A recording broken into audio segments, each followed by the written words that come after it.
Are we supposed to be looking at you, or are we supposed to be looking Whatever you're comfortable with. Helpful answer, Lauren. You can look at each other, you can look into space.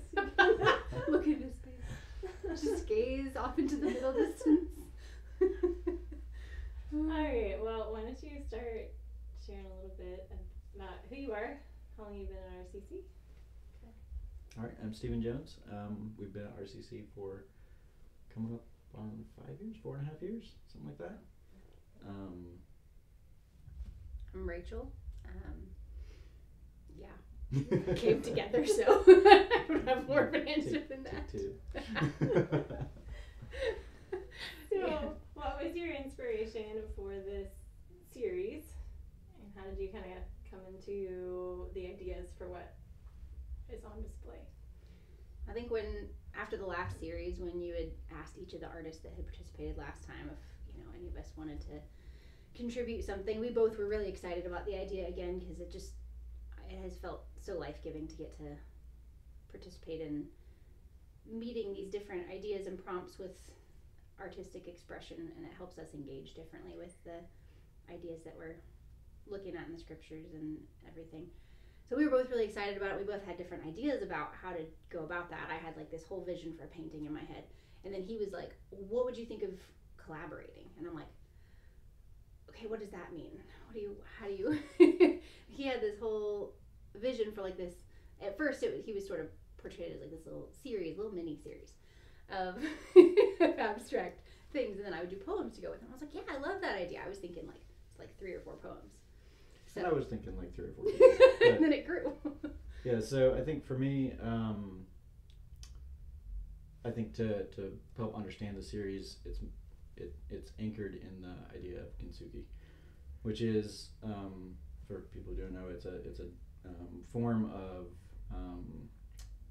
it's a Japanese craft of mending broken pottery. There was usually these valuable little tea service teapots and teacups and things like that, and it's a pretty ancient art, several hundred years old. And the idea that sort of grew out of kintsugi in Japan was that these items then became more valuable after they had been mended and more beautiful because of their brokenness. And while I'm certainly not the first person to think it, that's just a beautiful picture of God's grace, right? And so I've had that in my mind for about 10 years now. I've done some art around that theme. And so when we started talking about Lent and what I struggled to come up with what sort of what visual to use to illustrate that, and the idea of kintsugi came to mind. And really, it started with more of the broken part, the like prior to mending, and how various aspects of our lives, the things that we go through, whether it's our own sin that we're lost in, whether it's hopelessness or loneliness or depression or grief or any of those things, there's deep breaks in our heart because of that, because of those things. And so I was doodling during a sermon, sorry Nick, and sort of came up with a few little thumbnails based on those ideas. And thinking about charcoal and torn paper and how that just is a very visceral kind of feel of brokenness. And then I was like, well, I don't know that people are going to connect with that super well. I feel like it needs more explanation. I feel like it needs words to go with it. And so I just have a huge respect for Rachel's, the way she can put words together in her poetry. And she doesn't do a lot of it. So I was like, hey, how about you... I got like just a few little pieces, like 3 or 4 things that maybe you could write poems for, and then it just sort of it just sort of grew from there. So we ended up with 8 pieces, which was actually it. I was worried that I wasn't going to be able to come up with enough poems that I actually liked enough to share, and it's amazing the way that creatively, once you get those creative juices flowing, they actually sort of compound, and you start finding it easier to find the words and stuff. And I think one of the things I loved about doing this with him was, I think him being a 4, he always has been able to access those heavier, darker kind of concepts a little bit more easily than me. I tend to dwell in the happy places, and I'm an eternal optimist to a fault. And so I think I love the idea of, like, he sort of invited me into this, and I love the idea of, I don't know, the invitation that Lent has to sort of dwell in those broken places before you move on to the joy of the healing. And like we were talking about, how there's a freedom in being able to dwell in the grief because we know there's a hopefulness that we have that's inherent to it. But there's such an invitation in Lent to get to sit in that grief for a little bit. And it felt like that's what we got to do in collaborating on this. And it felt easier because I was doing it with him. It felt like, because we were sort of playing off of each other as we created our different pieces. Some of them he would have most of the art piece created before I wrote the poem, and some of them were the opposite. Sometimes I would come up with the poem before he got most of the art piece. So we were sort of responding to each other throughout the process, which was so fun to see how that influenced the pieces and everything. Like, sometimes things I would see him creating in the piece would influence the way that I came up with the poem. And I don't know, it was kind of an exciting process, despite the fact that we were dwelling in really heavy things. Yeah, I think for me it was fun to see Rach step into that and do a lot of poetry. I do quite a bit of artwork, but there's just, I don't finish a lot, so I'm very grateful for the opportunity to actually like have a deadline on something. But I do make a lot of stuff all the time, and Rach does less of that, so it was really fun to sort of I don't know, force you into it a little bit. I need to be forced into creating things sometimes. Yeah, and just see how much it added, illuminated, and sort of expounded on. And I think it makes the images a lot more accessible to people. She was kind of worried, like, people like pictures more than they like poems. And I was like, yeah, but I'm not gonna like with abstract stuff, it's difficult sometimes to access that meaning. And I think the poems really provided an avenue for people to respond to it better. And I think for the people who find poetry less accessible, I think the images help with that, because it's like, some people see poems and they're like, I don't know what to do with this is a weird collection of words in a weird order and stuff. But I think having it paired with an image, I don't know, gives the different people with different kind of wirings ways to grasp onto it. So I think hopefully it being a series where those two mediums are paired means that a wider range of tastes and people who appreciate different types of art can grab hold of that a little bit. Yeah. That's what we're hoping for anyway. How did you find the process impactful for each of you personally? There's a lot of like thinking around those topics for me, and then also I was for some of them I was like giving Rachel prompts to like, okay, so I wanted to have, this is like the image I have, and this is sort of the feel that I want to have. And I think some of them we actually switched the topics because the poem actually fit a different image a little bit better. And one of the things, like she said, she jumps to the hope more readily than I do. We'll say it kindly like that. for me, I tend to wallow a little bit. And I really wanted those first several pieces in the series, like, if they sort of progress loosely from left to right, and I wanted those first pieces to be the unresolved, the places where you feel like you're stuck and you feel like there aren't answers, because that is our experience a lot of times. Even if we know that there's an answer, we know that there's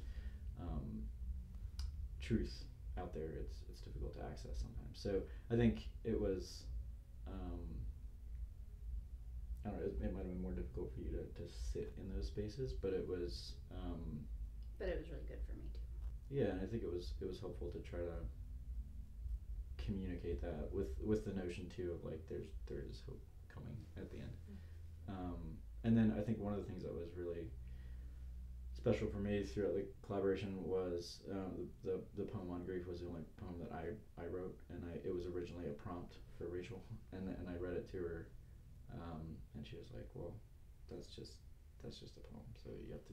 I'm not gonna do anything with that. And it's really good, so we need to use that. I'm just not gonna write one for that particular topic. And for me, that's the more difficult part. Writing and putting words on paper, I think, is a lot more vulnerable for me, because imagery, I'm like, well, if I feel comfortable with it, other people are going to interpret different ways, and they may like it or not, but I'm okay with that.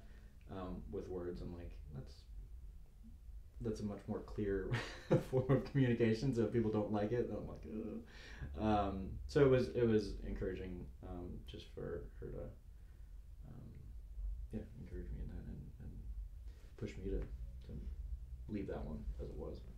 So. Well, I think as we mentioned, he has an easier time sometimes accessing some of those harder emotions and sticking with that. And grief is one of those that, we both experienced in different ways, but I think he was, the way that he expressed it was so visceral in that little poem, shorter than mine and everything, but it was just, the way he expressed it was just so clearly what grief feels like, that I was like, okay, we have to use that. That's a beautiful poem. So I loved that.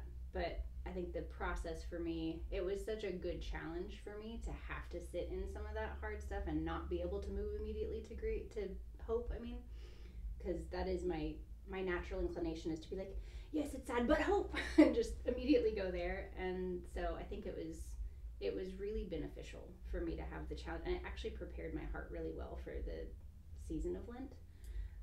To have to sit in that grief a little bit and explore it a little deeper and see what's there.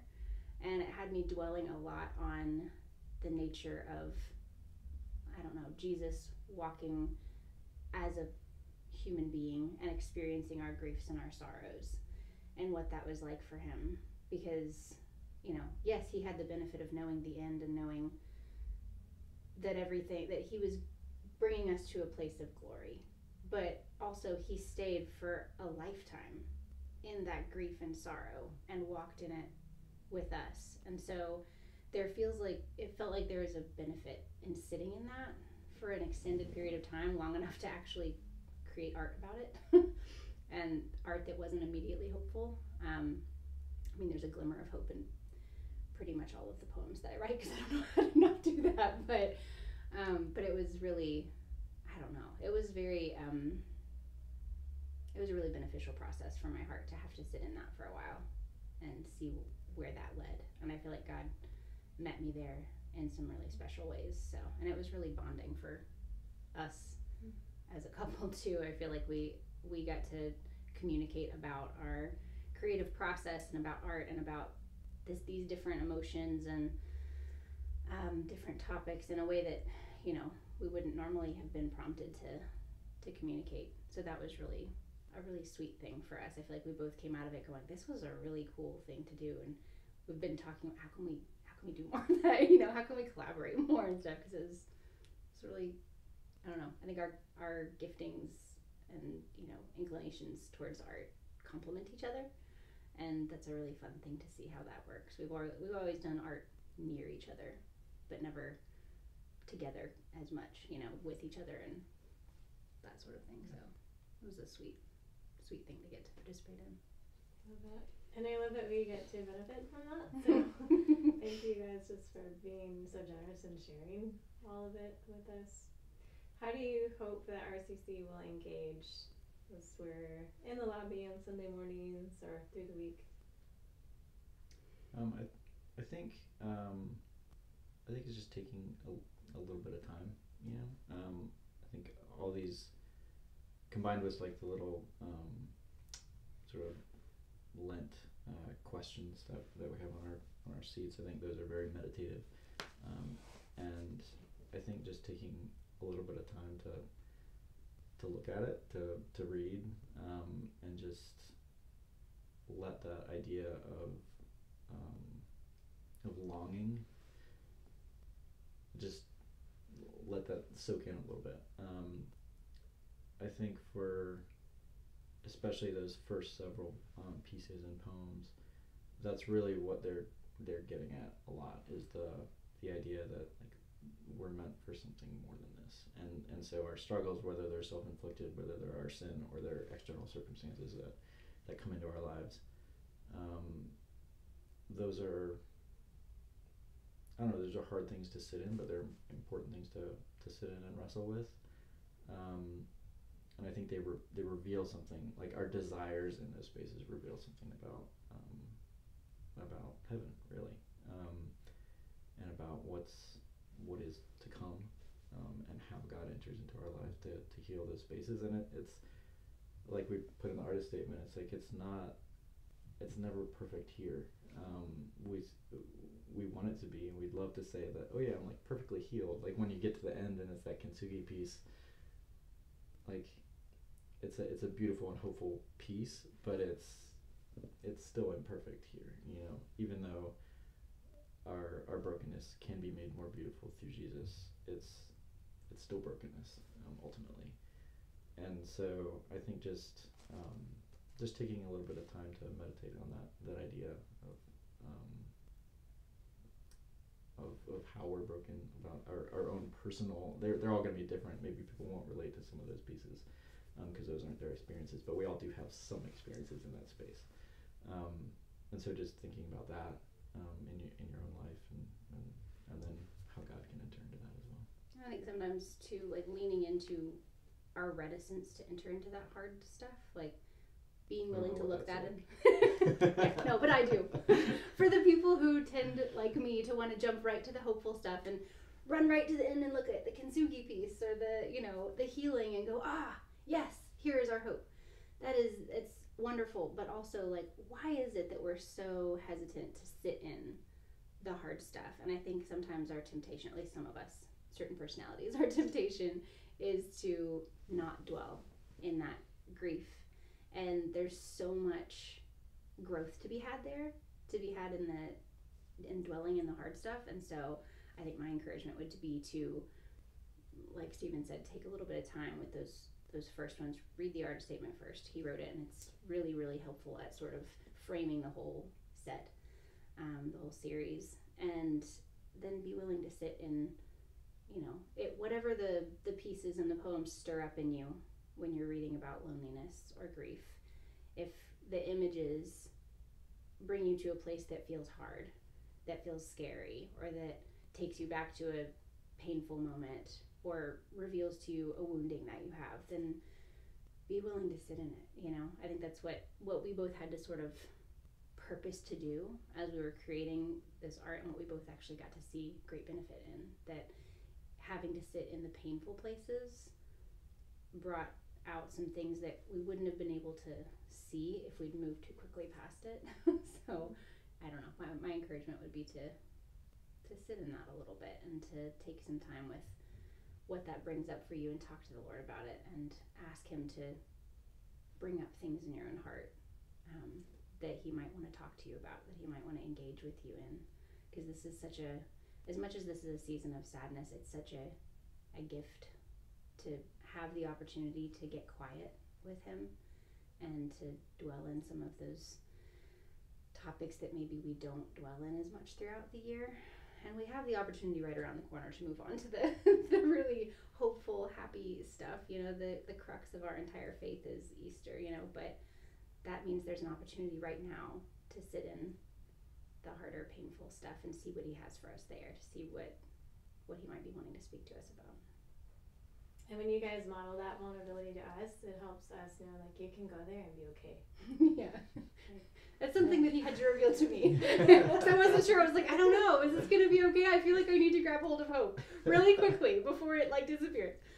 So, yeah, it is a vulnerable thing to do. It's a vulnerable thing to let yourself be led into. But if you can truly believe that he is so good and that he has good things for us, then it means that those hard things and those painful places don't have to be scary, because he's with us in them. And that's what I tried to, in all the poems that I was working on, I tried to be really purposeful in putting his presence in each of them in some way, even if it's just a little glimmer in the background, because that is what makes those places not scary for us anymore. We can sit in the hard things and the painful things because he's there, even in the, woundings. So Thank you guys. Appreciate both of you. Yeah, thank you for yeah, inviting us to do this this project. It was fun. it's been a gift for us. Good deal. Yeah.